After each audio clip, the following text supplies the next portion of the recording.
Good evening, everyone. Thank you very much for joining us tonight for Women Who Wine.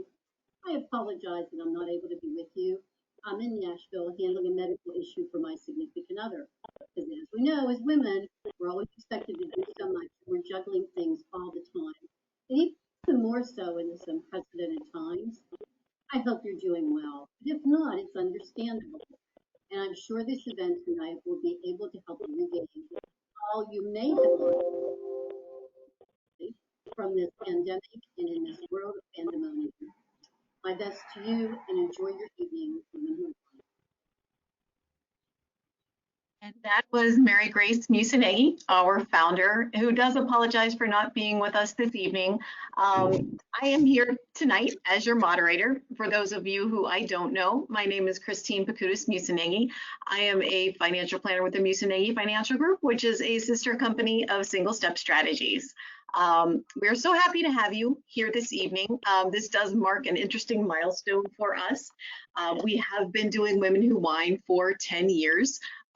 That went by really quickly, but this is the 10th Women Who Wine, and we're very happy to have all of you with us. We're going to be speaking to some amazing ladies this evening. As you have questions, just throw them into the chat. If you haven't used the chat before, it's this little circle up at the top of your screen. You can type in a question there for the presenters, and we will make sure that they see the question and answer that when we get to the Q&A portion of our evening. I think one of the things that's pretty interesting about what we're doing this evening is that in our office, we pulled together a bank of questions, things that we are concerned about, things that we think other ladies would want to hear. And we have 4 different generations here, and those 4 different generations have very different perspectives and things that are concerning to them. So I hope that that brings some interest to the evening, and you can identify with some of those concerns too. So let's get started. I want to start by introducing you to Paula Kaufman-Oberly.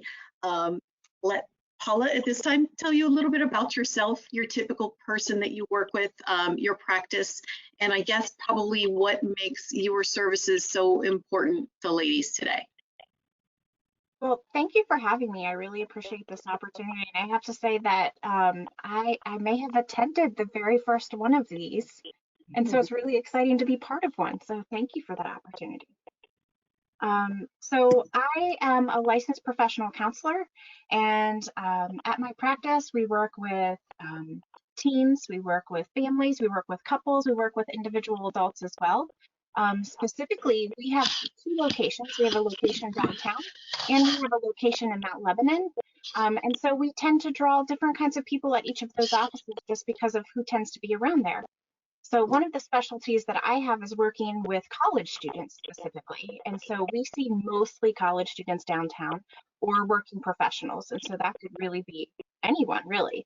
But my specialties in working with college students specifically has to do with all of those different challenges that are faced during that time frame of entering into college, during college, and after college, and specifically people who have autism spectrum disorders, used to be known as Asperger's, also ADHD, and just neurodiversity, or people who have different challenges, different disabilities. And so we really come from a strengths-based approach and help develop those healthy skills that we're all trying to develop as we move into our adulthood.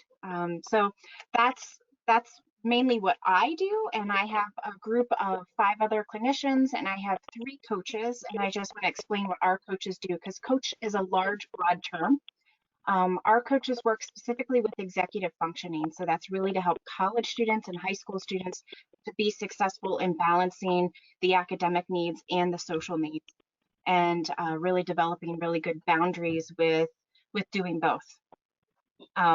Our coaches also do some life coaching, but mostly we do executive functioning coaching. So a lot of our clientele would be people who have ADHD or maybe are on the autism spectrum, or just feel like they need a little bit of help making sure that they're meeting all of these different needs that are challenging and competing for their attention. So I think that answers your first question. It does. That's a lot. It does. It does. And I think just through that, you've answered why that's important to women. Absolutely. We all go through all of these things. Thank you. So let's now introduce Carol Kunkel-Miller. And I love these ladies because we all share the double last name. We wouldn't give up our maiden names. So Carol has been a speaker for Single Steps quite a few times, I believe. She's been a contributor to our newsletter. We've featured Carol in our Spotlight series, so some of you may be seeing Carol for the first time. She may be a repeat to some of you as well. Your practice, Carol, tell us about that, your typical clients, what you've been up to recently within your practice. Well, thank you for inviting me. This is, a great group to be a part of. I am a licensed clinical psychologist and direct a group practice that is in Mount Lebanon and in Upper St. Clair. But at the moment, we're working virtually, so we literally work with anyone in Pennsylvania. So that has really broadened our scope.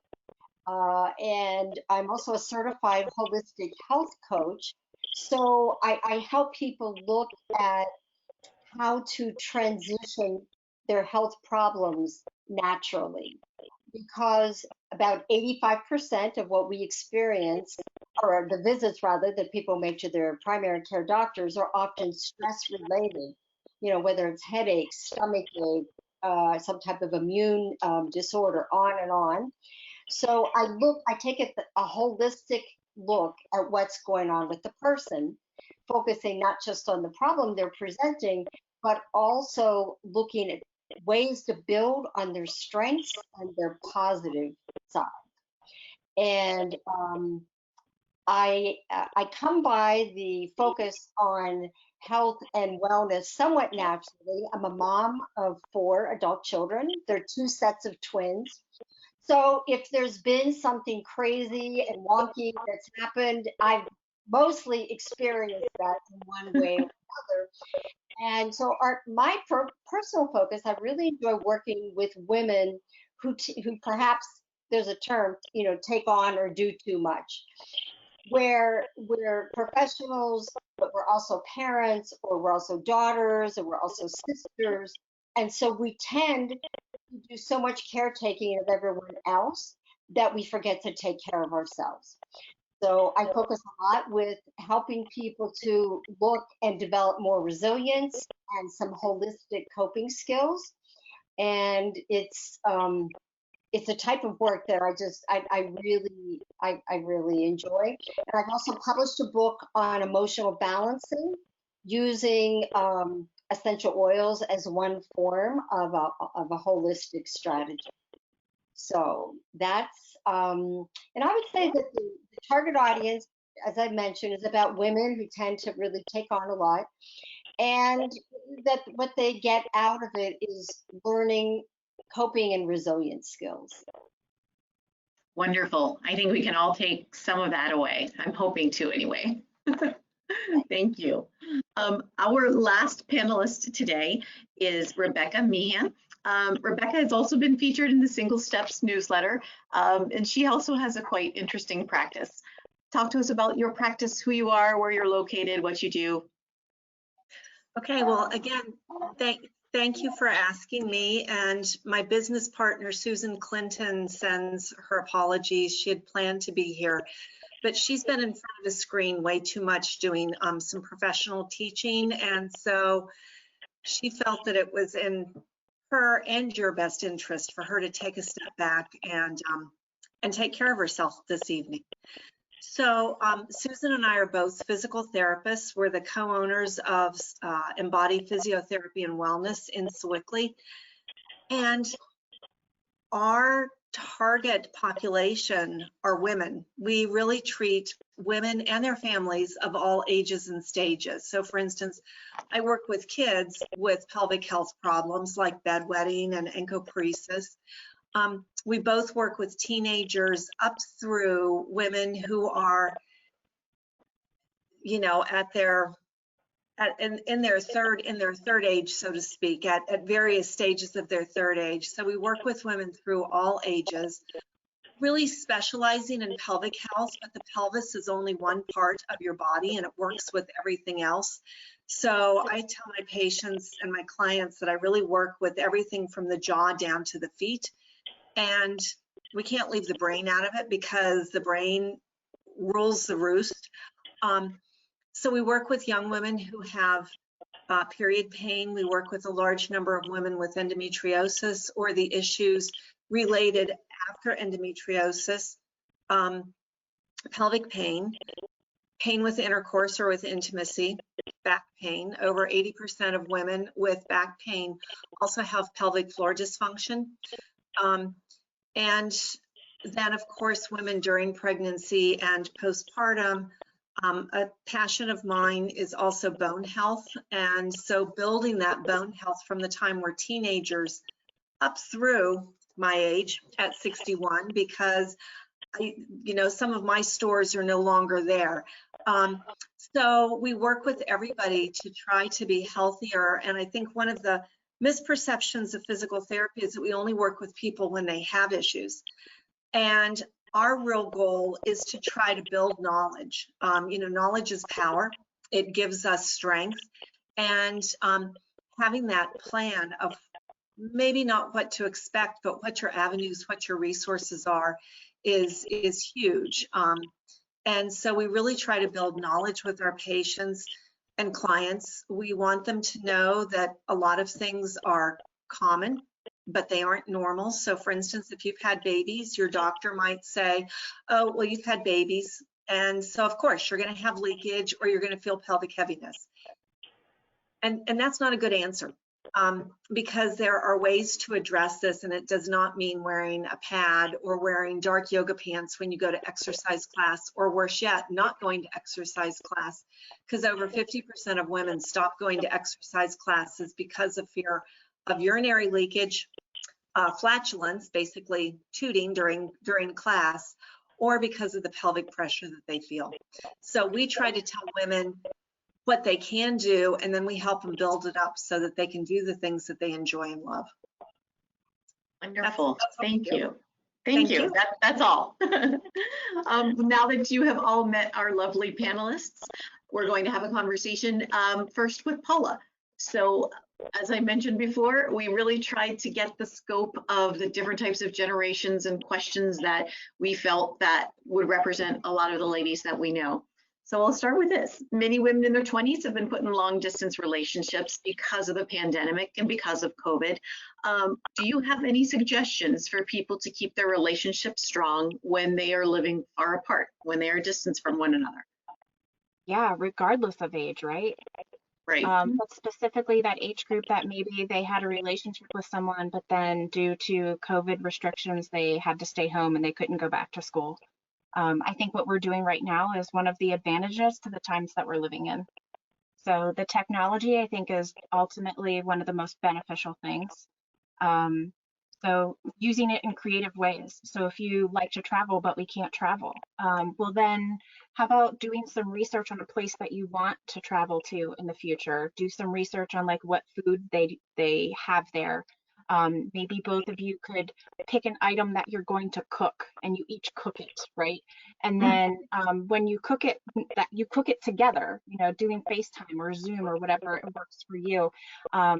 Or research like a cultural thing that they do there and maybe like practice that or dress in that fashion or learn how to say a phrase in that dialect or that language. Getting creative with the travel pieces, because I think that that's one of the biggest things that I hear from people right now is, I had this plan and now I can't do it. Even on the other end of like wanting to visit with elderly family members. So maybe it's not even like the person that you have a significant partner relationship with. It could be like other family members. If you can get technology into them, or now some people are feeling more comfortable doing the socially distanced practices, right? So can you have a picnic where each of you has a blanket, but you're sitting 6 feet apart? Or, there's all of the technology now where you can watch movies together. Or there are different Facebook or not Facebook websites where you can go and you can play the games together, right? So besides like the game systems that exist, but there's like a website called like House Party where you can go and you can host large group gatherings, maybe like with your girlfriends even. And you can do those kinds of things together. Netflix and Disney, they all now have this ability where you can have multiple people watch together. Make your popcorn, make it a special time, and do those things together. So I would say use technology to your advantage in those ways. But I think even like going like some might say old school, how about writing a letter? That You know, is, that is a great idea. Yeah. yeah, and like there's this anticipation of like getting a piece of mail. Who knows how long Postcards. it's going to take to get to you? Yeah. But then like you get to also edit like what you want to tell the other person. Maybe like you pick a theme, like you're going to focus on sharing recipes or sharing like the good things and the gratitudes, not just the bad things that are going on. I think those are wonderful ideas. Yeah, one of the questions we wanted to ask about was for someone who was single before the pandemic and had a fantastically busy, if not overwhelming, interesting social calendar, and now what?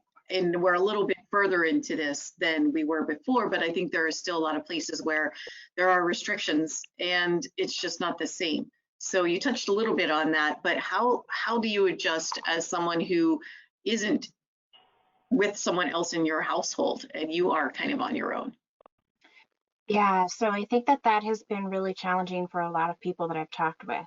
You know, trying to figure out, I think back in April, people were really trying to like extend all kinds of invites to one another. Hey, you want to FaceTime with me? Hey, you want to do this? And for the introverts, they had to decline those invites where the extroverts were like, could I have more please? Right? How can I keep that going? And I think at this point, so many months later, now it's really about finding that balance about who to spend the time with, who builds you up, right? And it's about refining who we actually spend our time with because uh, so many of us are so stressed and feeling stretched so thin right now that it's ever more important to make sure that we're building one another up or at least just reassuring one another and validating one another's experiences right now.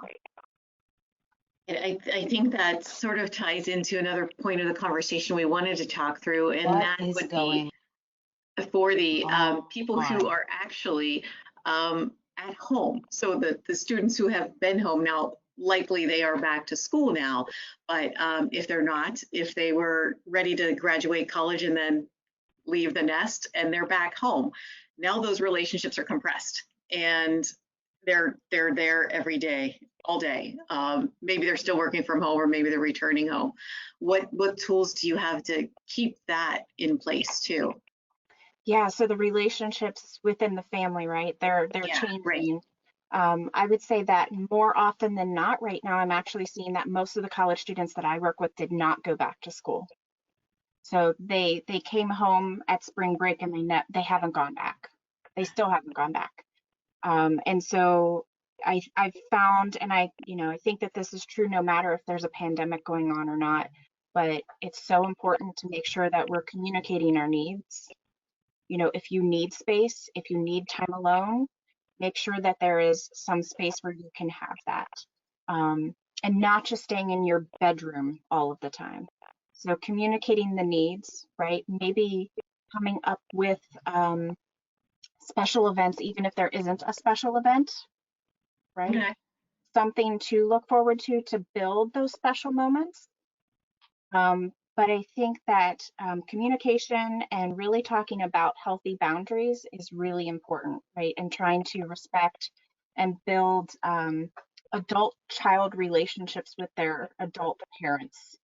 It's tricky no matter what, but on both sides, trying to have respect for one another and how at different ages we have different needs. And trying to make that work in your household is really important. So that looks different in every household. It certainly does. And I think we addressed the full house. We addressed the, we were empty nesters and now the kids have come home.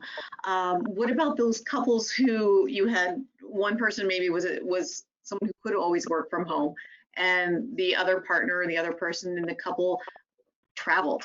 They were on the road and they had one lifestyle. You worked very well together the way that you were, but now they're grounded. I have seen that a lot with clients, and it's complicated. It's a complete lifestyle change.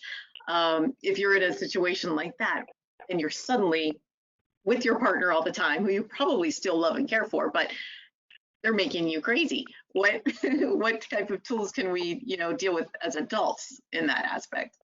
Yeah, so again, I think it comes back to being able to communicate needs, right? So maybe it is building time to be apart from one another. Mm. Maybe it's not necessarily traveling, but like spending time together in different ways and like setting really specific schedules, right? Instead of doing things always the same all the time, like switch it up a little bit and have conversations about what activities you might want to integrate. What do we need to do less of together?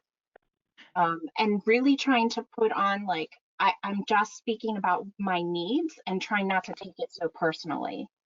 So being able to use I statements and saying like, I'm feeling really crowded and I love you, but I need some space. So I'm going to spend this weekend in the basement as my retreat.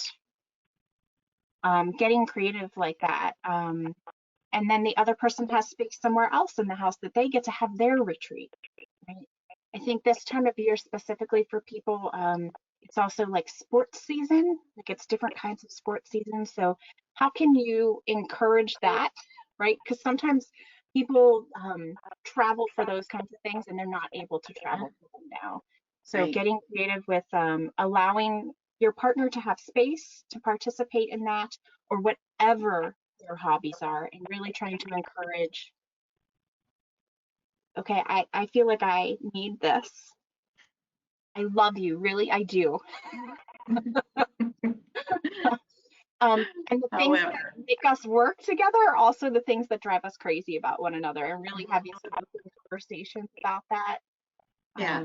Without trying to hear it like, this person doesn't like me, they don't love me, right? And so sometimes we have to talk about like, what are you hearing from the other person then? And making sure that that's really the message that they're saying, because the interpretation can get crossed in the wires. I think those are all fantastic ideas about de-stressing our relationships. I want to close off your section just by seeing, do you have one thing that you would recommend doing to maintain healthy relationships? If you could boil it down to one thing, maybe it's just communicating, but could be more than that. I think it's boundaries and communication, right? So like Mary Grace started off with like most women, they tend to say yes too often. It's okay to say no, and it's also okay to accept that today is today, and these are the given circumstances that I have today. So being able to check in with your partner or whomever is you're sharing your house with or whoever you're sharing your life with and kind of saying like on a scale of 1 to 10 of feeling overwhelmed, I'm at an 11 today and I just need to lay down or I need cuddles or I need to go for a walk with you. Yeah. All So I think, fantastic. Yes. yeah. Thank you. Thank you Yes, very much. absolutely. Okay, we're going to move on to the mental and emotional well-being with Dr. Carol Kunkelmiller. So again, these questions are from different perspectives, different age groups too, which really, I think they do apply to everyone. But the first question we have is, I know journaling is a great way to combat feelings and work through issues. What do you suggest for someone who hates writing, does not like journaling at all? It's a great question. And if you think of what we're going through this time period right now, it's like going through Groundhog Day, right? Like every day you get up and it's the same thing and it's the same thing. So sometimes journaling about something that's repetitive can be difficult. But if you're someone who doesn't like writing, you could definitely do art. You could, get out markers, do a little bit of paint, something that just sort of expresses what's going on. One of the things I've been doing recently is it's an app. I think it's called 1 Second Every Day, 1SE, and you take one photo that would represent like what's going on that day, and then it puts together, like I can see a whole month of what that month was like. And so maybe it's highlights, lowlights, whatever, but you can definitely use photography, you could use collage, you could record memos in your phone, and just about everyone's phone has that ability to do a, like a verbal memo or an audio file.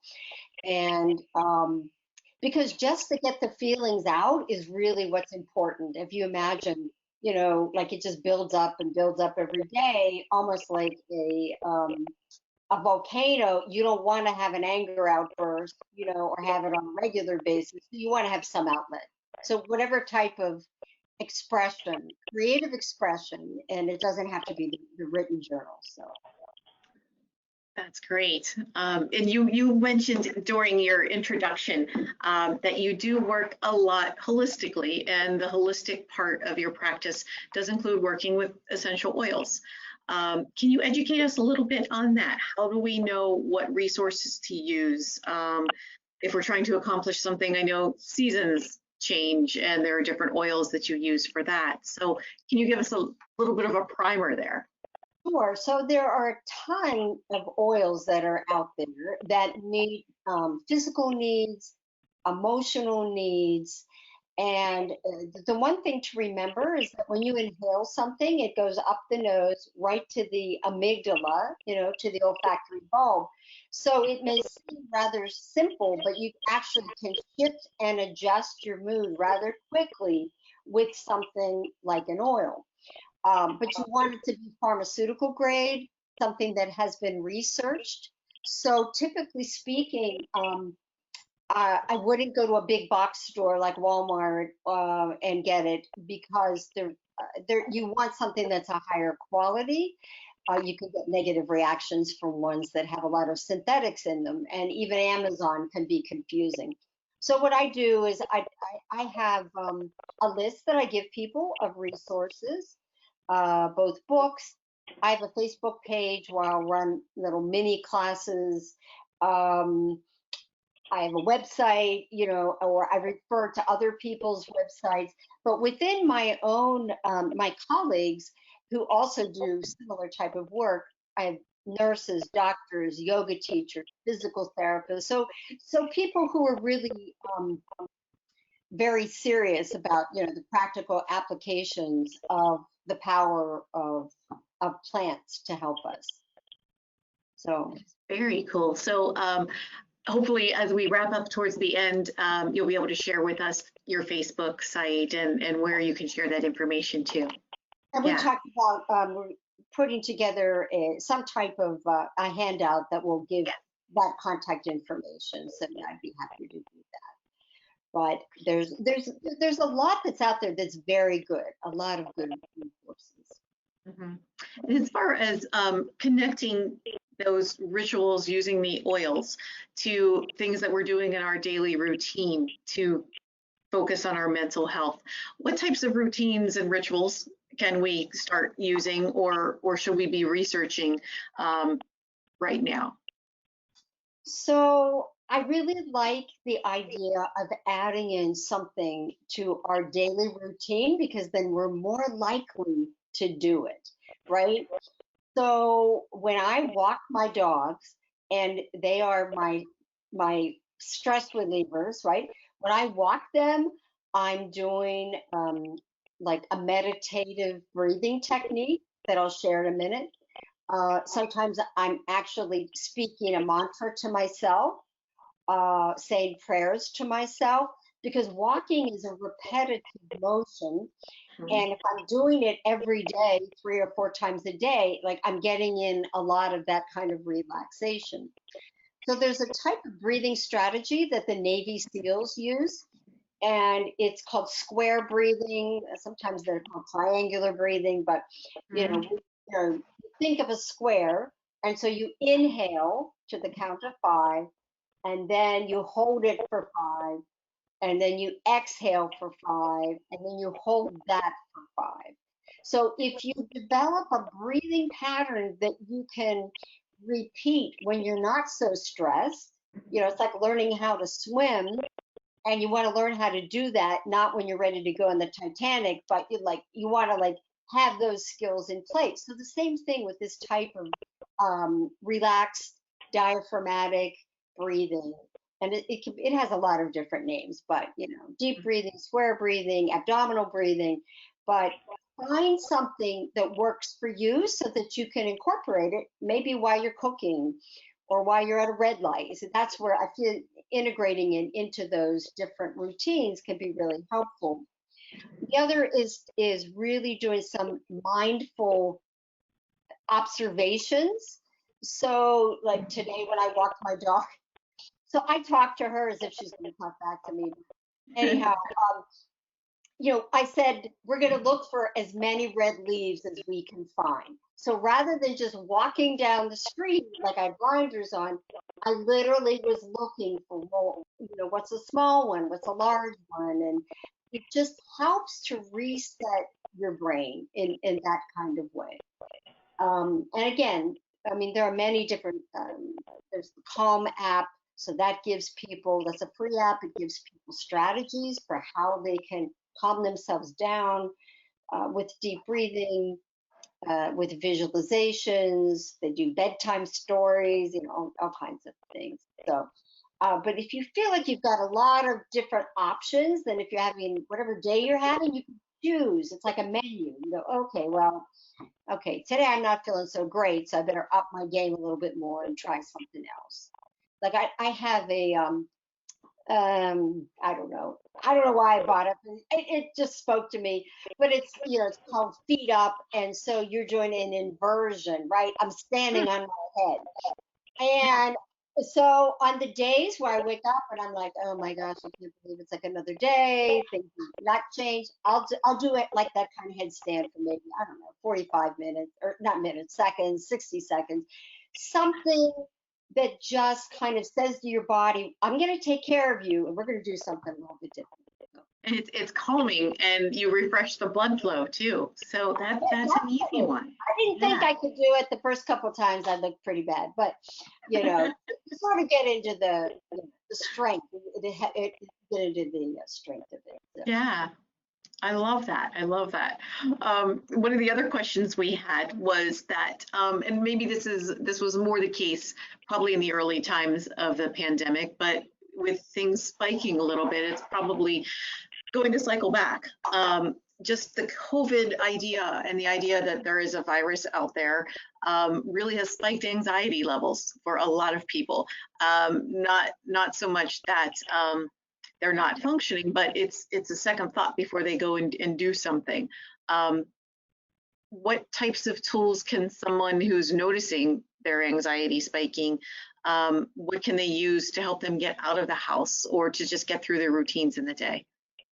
So if you imagine everything that's gone on, everything that was calm and stable for us is totally turned upside down, and nothing is consistent. Deciding you're going to go see somebody requires like 10 steps, where before you just had to do one step.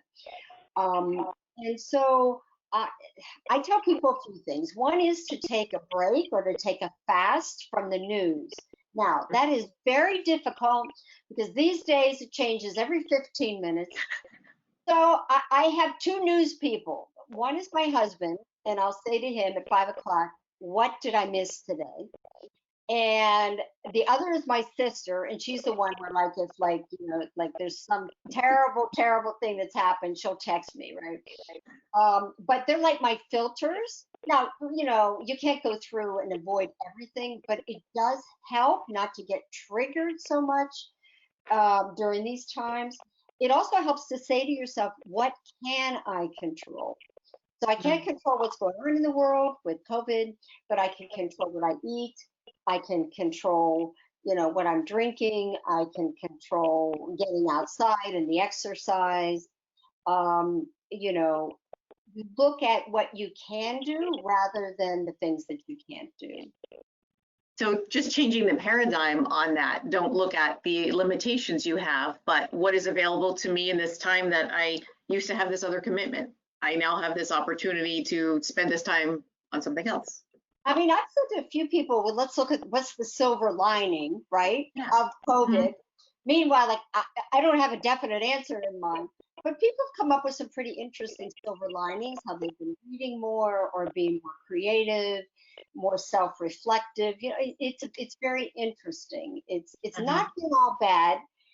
I definitely wish it would go away tomorrow, but like we kind of deal with it as best we can.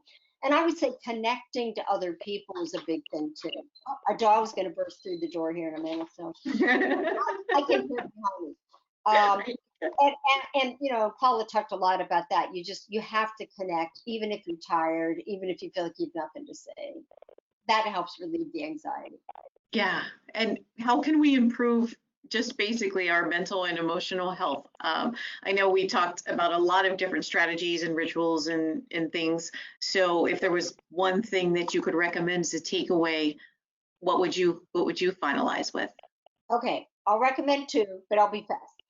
The first one is to make sure you get quality sleep. That is key. And that might mean taking a nice therapeutic bath before you go to bed. Different rituals I'll describe to people, like turning down lights, looking at the room temperature. But your sleep is really, really important. But the other thing is to get outside every day, whether it's raining, whether it's snowing, whether it's 100 degrees, like you have to be prepared, and whatever, the right umbrella, the right shoes, but you have to get outside. Don't play outside and be a kid. Yeah, be a kid. And enjoy. Yes. Well, these are all fantastic ideas. Carol did allude to this, but at the end of our sessions today, we will have some information, but we will compile a list of all of the contact information from all of our speakers today and any takeaways that they have, and we'll make sure that everyone who is in this meeting will get a copy of that. So if you weren't taking notes, or if you were and you didn't get everything down, we'll make sure that you get everything too. So we're going to move on to Becky Meehan. One of the things that we saw that people were starting to ask about, and it's kind of interesting to me just to follow my Facebook feed and see just how many people jumped on the Peloton bandwagon over the past 6-7 months. It seems like everybody has one. But how about those people who want to get back into shape and don't know where to start? Don't have a Peloton, don't want one, but don't know where to start. What should they do? Well, the first thing that we ask them to do, if somebody comes to see me and they're asking these questions, is that I want to know what they enjoy doing.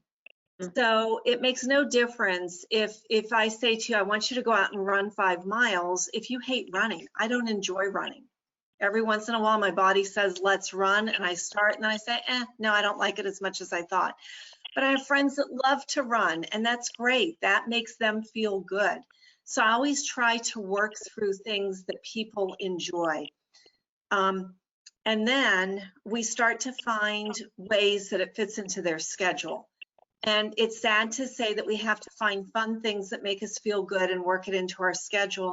But in that 168 hours that we each have in our week, right now, for many of the women that I know, their 168 hours, they need 170 hours if they want to spend some time for themselves.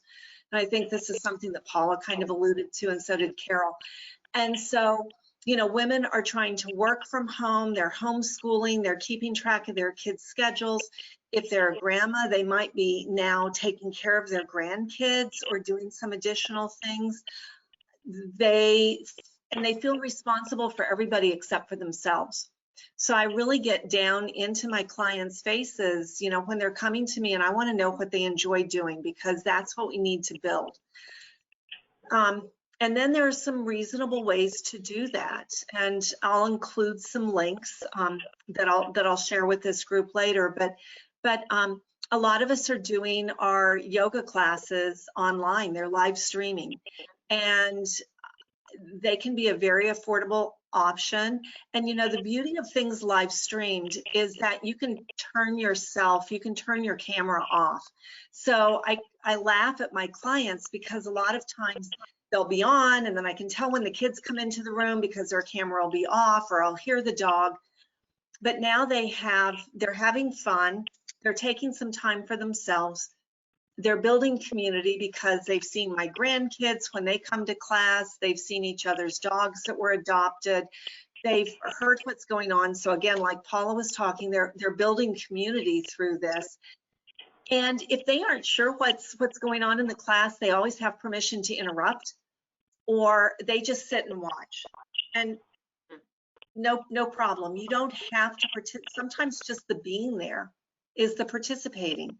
And sometimes that's all we need to get us started and to do things. So in addition to the 168 hours, if we look at recommendations for just getting started, we're talking about 180 minutes a week, which is only 30 minutes, 6 days a week. So getting out and putting on the radio and doing your favorite dance party for 10 minutes counts. That's 10 minutes. Going out for a 10-minute walk with your dog, doing Mother May I with your kids, doing some modification, you know, doing some things with kids. And one of the things that I'll do is that when my clients talk to me about this, I'll film them doing a 15-minute session that they can do with their kids. So we might be doing bear crawling, we might be doing caterpillar, we might just be doing some get ups and downs, or some work on the physio ball. But these are all things that build in. So it doesn't have to be this big window of time. It can be a little bit, but you have to, for most of the women that I know, including myself, we have to build it into our day. And perhaps if you don't write it down, or as Paula said, if you don't tell the person in your life that I need this 30 minutes or this 20 minutes, it might not happen. And you know what? If it doesn't happen that day, don't feel guilty. Just do it the next day. So it's a matter of making the time and scheduling the time. It is. And then, you know, and it builds in, you were asking about the different fitness programs, and there's a lot of stuff out there. And the good thing about the pandemic has been that there's a lot of options online, and the bad thing is that there's a lot of things online and there's a lot of garbage online. And you can teach a class without having any certification. So you can say, gee, I'm a woman, and so I'm going to work with women. But for instance, I went to a trainer once because I got double dog dared into it. He was a wonderful young man, but he didn't ask anything about the fact that I'd had 3 kids C-section. He was having me do stuff that, yes, I could do because I understood what I needed to be watching out for. And I said to him, don't you need to know? And he says, well, I just think that everybody should know themselves. And I said, this doesn't happen. And so I don't have a magic wand to be able to figure out which programs are good and which ones are not. I love when you can do something for free and you can try it out and see if it speaks to you. Because again, if you really dislike it, you aren't going to do it. Now you've just blown $1,000 on that Peloton or however much they cost. And you hate it and you aren't going to do it. So do something that you like and build it into your schedule. Perfect. So one of the other things that we have been talking about was more on the side of building strength and having balance and all of those things. What types, and I guess this is a little bit hard virtually, but are there things specifically that we should be doing as women to work on our balance and strength? Is there Yep. anything you can talk to us about there? And it goes hand in hand, because healthy bones equal healthy heart, equal healthy mind, equal healthy body. So again, and we've got to mix it up. So one of the advantages of living in Pittsburgh is that we have a lot of hills and uneven surfaces. And those things are great, because going to the track is okay. But if I ask people to go to the track, I'm going to ask them to do crazy things like walk backwards or reverse the curve and to walk different, because our body adapts to doing the same thing over and over and over. It's not to say we shouldn't do it. It's a great way to start scaling in, but then we need to build it up. I love using trek poles, the walking poles that, like cross-country ski poles. These things are fabulous for 4 or 5 reasons. Well, 6 number. They're not expensive, so they fit into everybody's budget. You can take them with you because they fold up. But more importantly than that, they ask you to use more of your body. So now you're getting core exercise. You're getting upper body weight bearing, which is important for your bones. Once you learn how to use them and you start mixing it up, you can increase your cardiovascular output by up to 30%. That's huge. Wow. Right? And Wow. they give you a wider base of support. So they're good for balance. And they make you reach differently. If you use those while you're walking up the hill, you're not going to be trying to stand up straight. By the way, there's no perfect posture. There's optimal postures for whatever you're doing. So when you're using those sticks and you're walking uphill, your posture is going to be very different than it is when you're using those sticks and you're walking downhill. And that's the way it should be. So they start offering some variety to your body. So that's one of the things that I love. And if you come over to Sewickley and you call me and you say, let's get our sticks, we'll go for a walk up to the cemetery because it's a beautiful view looking out over the river. And we'll start a trend. So that's one way. Using doing band work. Some people will say, oh, that doesn't give you enough. Hey, anything is better than nothing. So band work is something, if you've got kids, make them into a horsey and put the band around their waist and let them pull you around the house. Or put the band around your waist and let the kids try to keep you from pulling around the house. I incorporate band and sometimes weights into my yoga classes, but a lot of times bands. It's more challenging now because not all of my people have weights at home. Sure. Some of them have little kids, and so little kids and weights are not always a good mix, especially with the flat screen TVs that we now have. That's just like an invitation for disaster. So weights, bands, sticks. Great. I love those. I love that. Mix it up. And yoga, Pilates, physio yoga, getting down on the floor. I'll tell you, just getting down on the floor with your kids or your grandkids or your dog or your cat and moving in different directions. All of these things feed the brain, which feeds the muscles, which feeds the bones. It's all good stuff. Mix it up. Yeah. Is there anything that we can be doing to unwind or slow the impact of stress to our bodies? Well, so stress is necessary. Stress has kept us alive for thousands and thousands of years. But what happens is that our stress response gets kind of messed up because right now we're living up here and we need to come down here. So Carol discussed breathing. I use lots and lots of different breathing techniques because we can change the input to the system. Again, this is where I'll ask people what they enjoy doing. And I think one of the things that's been lost is that we're afraid of what people are going to think when they see us. So if somebody is walking up at the track, I'm going to ask them to walk backwards or to do side steps and to do something silly and to breathe along with it. But I think it's fun. If somebody enjoys music, put music on and dance it out for a few minutes. Embarrass your kids, embarrass your teenagers. That's what we're there for.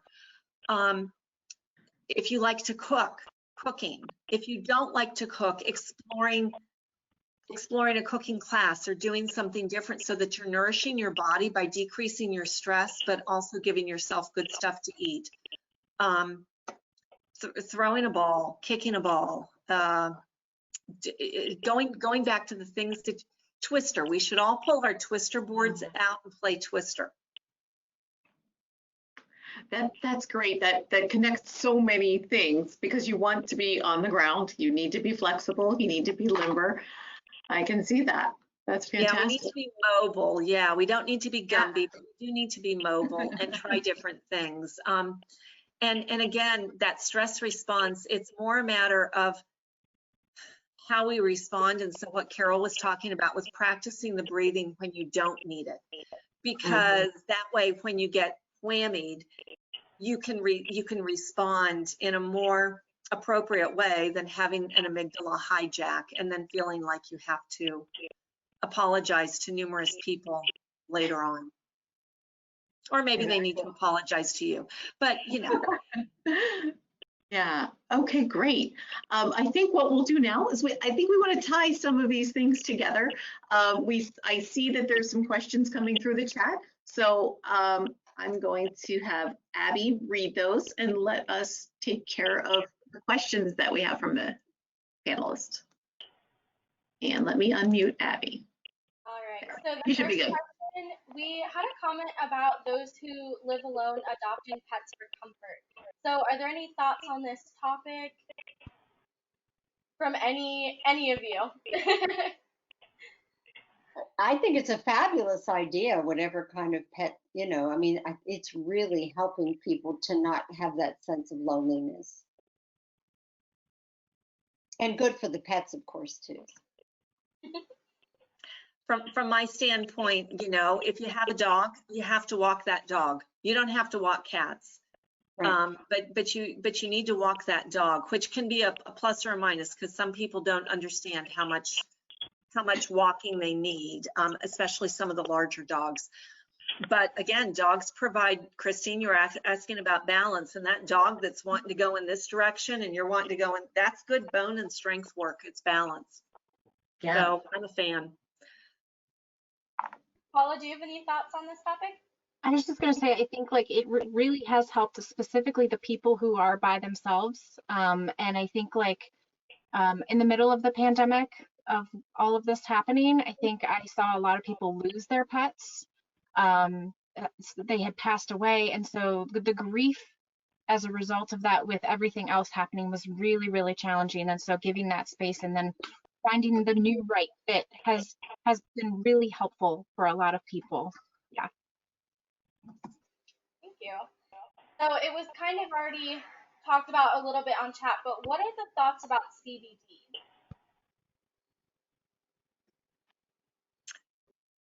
Can you say those letters one more time? CBD. CBD. Okay. So and I'm going to turn it over to Carol in a minute, but I think I have some patients that use it, and I'm fine with that as long as they know their source. Because again, if you know your source, I think it can be nice. It's a good way of getting in there and massaging stuff in. And so some of my people find it helpful in addition to the rest of their routine. I find people are using it, you know, for pain and also for stress relief, you know, headaches, any number of things. But it really does depend on the quality of it. And some, again, you'll see it in any number of stores. It's not FDA approved, so you don't really exactly know what is the quality. And I know that there's a pharmacist in Squirrel Hill. She does compounding with it. And other, as I said, you can see it in any number of places. I take one internally that's a cousin of CBD, so it doesn't have THC in it, because if somebody is drug tested, they really can't take THC, it'll show up on the drug test, or they may not get a great response from it. So you look at the quality, you look at what you need, and you look at, you know, what are the options out there. Thank you. Paula, anything to comment on that? I think it's been covered. I agree.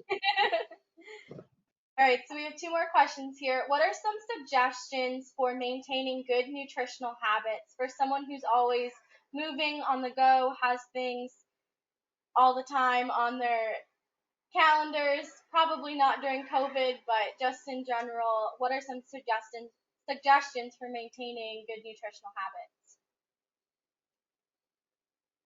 Habits, right? And building them in. I think that that's really what it comes down to. Carol had mentioned like adding it to something else, right? Then you're more likely to follow through with the behavior. So meal planning, and at the beginning of the week, doing the grocery shopping or having the groceries delivered, make it easy for yourself to make those healthy choices when it does come time to eat. And I'm going to turn it over to the other ladies. I would say preparing ahead, whether you're chopping up something so that you can just have it in a bag or container to take with you. I actually am a fan of some of the, I don't know what they call them, but anyhow, the planned boxes, meals in a box like Sunbasket. So I don't even have a choice. Like it's already healthy. Like it's got fish Yeah. and organic vegetables. So for me, that's been helpful because I'm really busy, and it's I don't have to go to the grocery store to get it. It comes to my door. So there are ways that you can work with it. Right. Yeah. With a lot of our patients, because of their pain or because of their inflammation, especially, endometriosis, bone health, things like that, we really try to talk about eating the less processed food. And that's hard. I think a lot of the people that I know right now, like I love to cook, but even I'm getting tired of cooking right now because we don't have other options. And so I share cookbook recipes and different cookbook ideas with a lot of my people. But I really try to get them to take a look at what it is. And we joke, but it's not a joke, that if it has more than 5 ingredients in it and you haven't been the one that put the 5 ingredients into it, maybe it's not something that you want to eat on a regular basis. And likewise, if it ends in ENE and EZE and things like that, it's a science experiment that's left in the chemistry lab. And people laugh, but they remember it, and they start reading and looking at, the food companies have made some of the more processed foods seem healthy, and in actuality they are not, and they're also expensive. And it's okay to eat from a convenience standpoint. Sometimes I agree, Carol, that some of my clients do like getting the boxes periodically because they don't have to think about it, and they get some recipes and then they find out, ooh, I did like how that tasted. So, and nutrition, that's what nourishes us. It's important. Yeah, thank you. So the last question we have here, if anybody has any more, feel free to put them in the chat.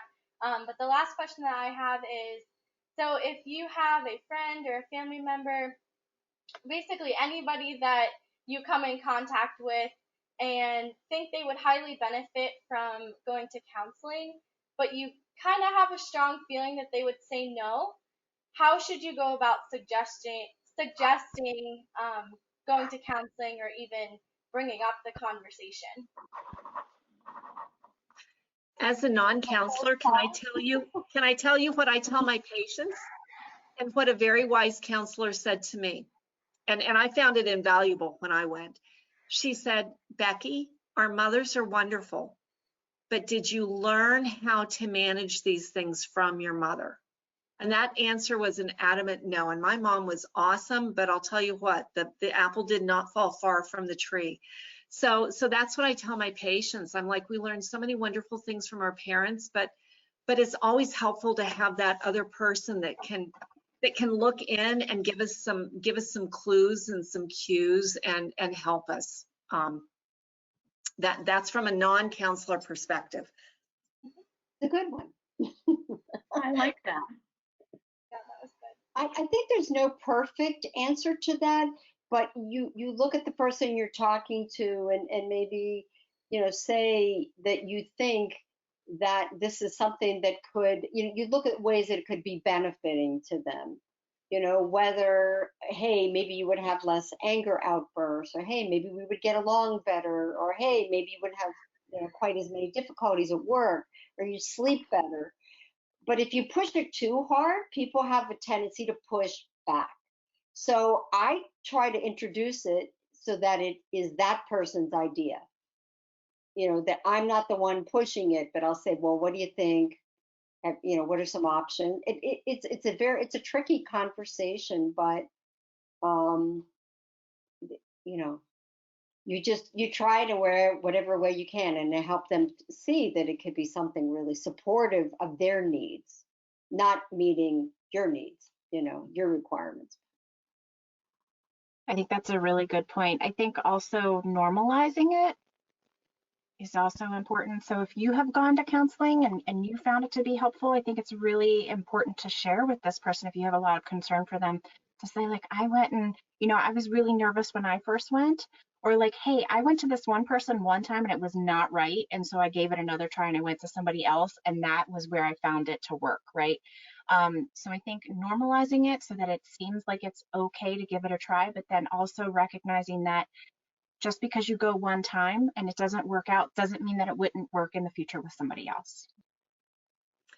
And you may also want to offer support and say, look, if you want, I'll go with you. Well, now that doesn't happen because you're not so much showing up in an office, but I'll help research some people, because people can feel overwhelmed with the choice of picking someone.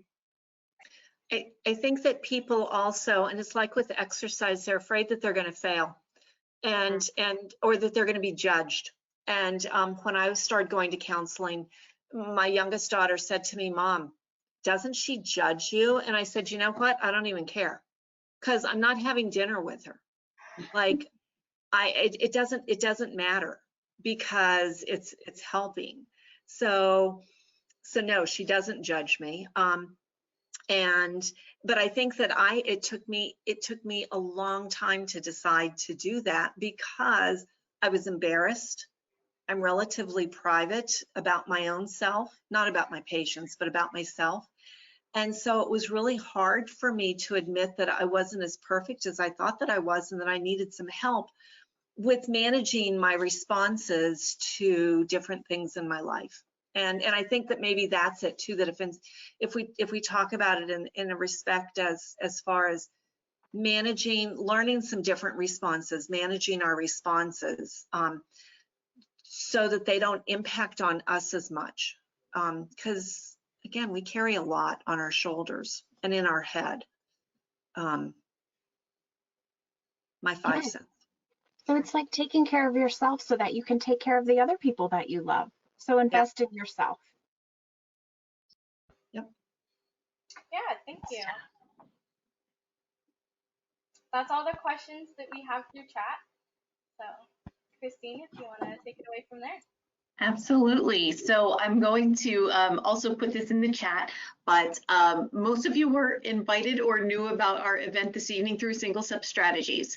If you are not signed up for the newsletter, or if you're not familiar with Single Steps, the website is singlestepstrategies.com. We do a regular newsletter. We have featured some of these lovely ladies in our spotlight. We featured articles. It really exists to be resources for women. We will follow up to our session this evening with contact information from Paula, from Carol, from Becky. We'll make sure you have their information and some of their takeaways too. So I thank you all for joining us this evening. Hopefully this was valuable, and we look forward to seeing you in person, hopefully in the spring. Have a good evening.